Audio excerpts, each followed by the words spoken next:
Hello guys, welcome back to Sociology classes BA part 1. Today our topic is kinship. Okay, नातेदारी. तो आज का हमारा topic है नातेदारी. Okay, so without wasting much time, we start this video on this topic kinship. Okay,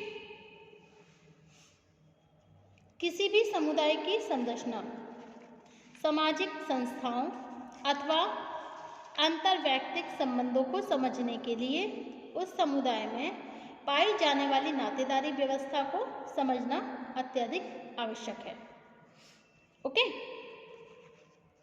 यही कारण है विभिन्न विद्वानों ने नातेदारी व्यवस्था का व्यापक अध्ययन करके सामाजिक जीवन के आंतरिक पक्षों का स्पष्टीकरण करने का प्रयत्न किया. Okay,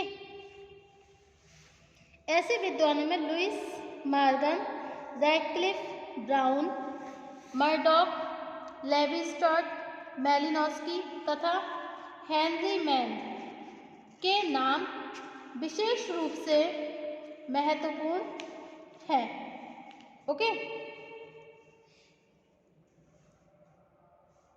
kinship system may include socially recognized relationship based on supposed wealth as well as actual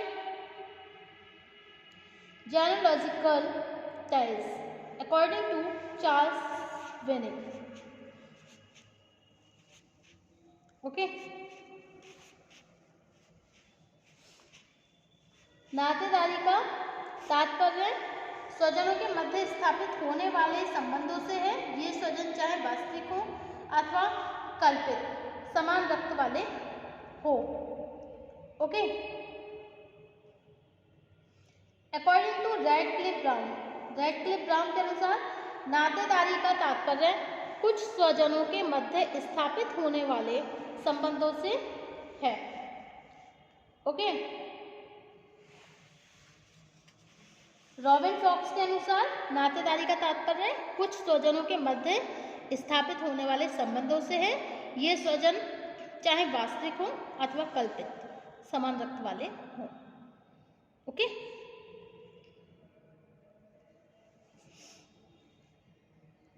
तो वास्तविकता यह है कि मानव सभ्यता के आरंभिक काल से ही व्यक्ति सुरक्षा, मानसिक संतुष्टि, सामूहिकता के लिए प्रयत्न करता रहा है. इन्हीं प्रयत्नों के फलस्वरूप विवाह और परिवार जैसी महत्वपूर्ण संस्थाओं का प्रादुर्भाव हुआ. विवाह और परिवार विकास के चाहे किसी भी स्तर में रहे, प्रत्येक स्तर में व्यक्ति ने यह अनुभव किया कि वह विवाह और रक्त से संबंधित व्यक्तियों के बीच जिस सामाजिक, मानसिक, आर्थिक सुरक्षा को प्राप्त कर सकता है वह किसी भी दूसरे समूह में संभव नहीं है. इसके फलस्वरूप वंश तथा कुल की मर्यादा बनाए रखने के लिए केवल व्यवहार के कुछ महत्वपूर्ण नियमों को विकसित किया गया, बल्कि यह प्रयत्न किया गया कि निकट संबंधी के साथ स्थापित होने वाले संबंधों को अधिक से अधिक व्यवस्थित बनाया जाए. मानव समाज में नातेदारी व्यवस्था का विकास इन सभी प्रयत्नों का एक संयुक्त परिणाम है. सच तो यह है कि वर्तमान हित प्रधान युग में व्यक्ति सभी समूहों के अंतर्गत केवल उतने ही संबंध स्थापित करता है जिससे उसके हितों को अधिक से अधिक जिससे उसके हितों की अधिक से अधिक पूर्ति हो सके. यह स्थिति व्यक्ति के हितों को पूरा करने के बाद भी अनेक अवसरों पर उसमें इतने तनाव और कुंठाएं भर देती है कि उनका निराकरण किए बिना व्यक्तित्व का समुचित विकास नहीं किया जा सकता. व्यक्तित्व के विकास के लिए बंधुत्व, आत्मीयता और समायोजन का महत्व स्वार्थों की पूर्ति से कहीं अधिक है. नातेदारी व्यवस्था एकमात्र ऐसा आधार है जिसके द्वारा व्यक्ति कुछ लोगों को अपना समझकर उनसे अनौपचारिक संबंध स्थापित करता है तथा मानसिक जीवन को स्वस्थ बनाए रखने के अवसर प्राप्त करता है। यही कारण है कि समाजशास्त्र के अंतर्गत अब नातेदारी व्यवस्था के अध्ययन को विशेष महत्व दिया जाता है। ओके, अब नेक्स्ट है आपका topic meaning of kinship system, नातेदारी व्यवस्था का अर्थ। समाज में कोई भी व्यक्ति अकेला रहकर जीवन व्यतीत नहीं कर सकता। व्यक्ति जन्म से लेकर मृत्यु तक ऐसे बहुत से व्यक्तियों से घिरा रहता है जिनके बीच उनकी विभिन्न आवश्यकताओं की पूर्ति होती है। इन व्यक्तियों में सबसे अधिक महत्वपूर्ण व्यक्ति वे होते हैं जिनका एक व्यक्ति से विवाह अथवा रक्त का संबंध होता है। विवाह और रक्त से संबंधित व्यक्तियों में भी हमारे संबंध सभी समाजों में समान प्रकृति के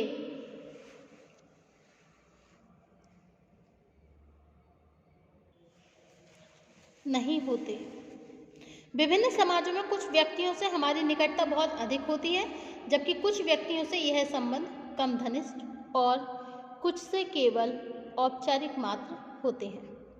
यह संबंध पूर्णतया व्यक्ति की इच्छा पर भी निर्भर नहीं होते, बल्कि इनका रूप बहुत कुछ एक विशेष समूह की परंपराओं, प्रथाओं तथा आदर्श नियमों द्वारा निर्धारित होता है। इस आधार पर कहा जा सकता है कि संबंधों की वह व्यवस्था जिसके अंतर्गत अनेक सामाजिक नियम एक सामाजिक प्राणी को विवाह और रक्त से संबंधित बहुत से व्यक्तियों से जोड़ते हैं, नातेदारी व्यवस्था कहलाती है। ओके,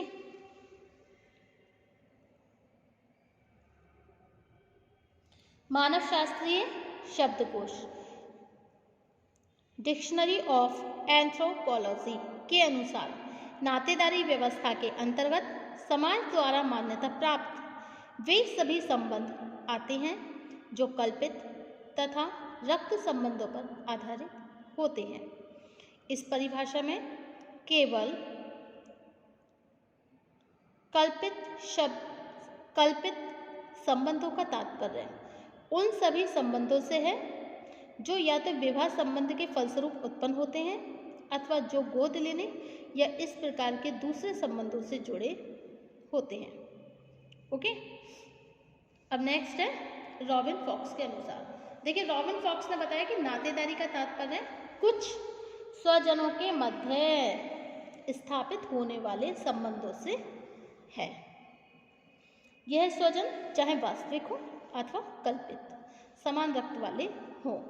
ओके, अब नेक्स्ट है आपकी डेफिनेशन रैडक्लिफ ब्राउन।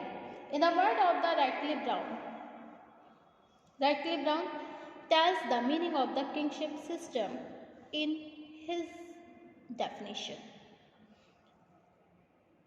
नातेदारी सामाजिक उद्देश्यों के लिए स्वीकृत वंश संबंध है तथा यह सामाजिक संबंधों के प्रथागत स्वरूप का आधार है। इससे स्पष्ट होता है कि केवल उन्हीं व्यक्तियों के प्रथागत संबंधों को नातेदारी के अंतर्गत सम्मिलित किया जा सकता है जो एक वंश अथवा कुल से संबंधित होते हैं। ओके, तो रैडक्लिफ ब्राउन के अनुसार kinship is genealogical relationship recognized for social purpose and made the basic of the customary relations of social relations by Radcliffe brown. तो रैडक्लिफ ब्राउन ने क्या कहा है कि भाई देखिए, नातेदारी क्या होती है? नातेदारी सामाजिक उद्देश्य के लिए स्वीकृत वंश संबंध है तथा यह सामाजिक संबंधों के प्रथागत स्वरूप का आधार है। इससे स्पष्ट होता है कि केवल उन्हीं व्यक्तियों को, प्रथागत संबंधों को नातेदारी के अंतर्गत सम्मिलित किया जाता है जो एक वंश अथवा कुल से संबंधित होते हैं। ओके,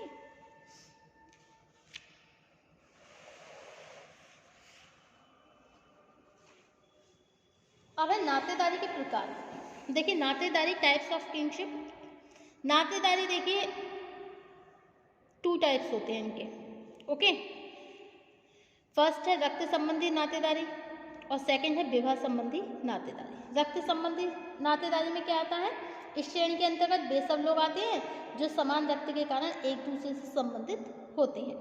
उदाहरण के लिए माता पिता, उनके बच्चे, भाई बहन समान रक्त से संबंधित होते हैं।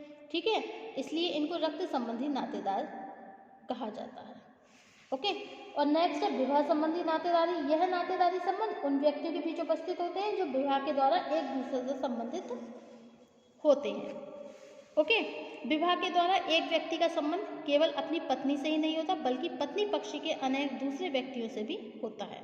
उदाहरण के लिए उसका अपनी पत्नी के भाई बहन, माता पिता, भाई की पत्नी, बहन के पति, भाई के बच्चे, बहनोई, दामाद, मौसा, नंदोई, साड़ो, फूफा आदि सभी से संबंध स्थापित हो जाते हैं। इसी प्रकार एक स्त्री विवाह के द्वारा केवल पत्नी ही नहीं बनती बल्कि अपने पति के माता पिता, भाई बहन, भाई की पत्नी, बहन के पति तथा वंश के अन्य व्यक्तियों के संदर्भ में भी उसे विशेष परिस्थिति प्राप्त होती है।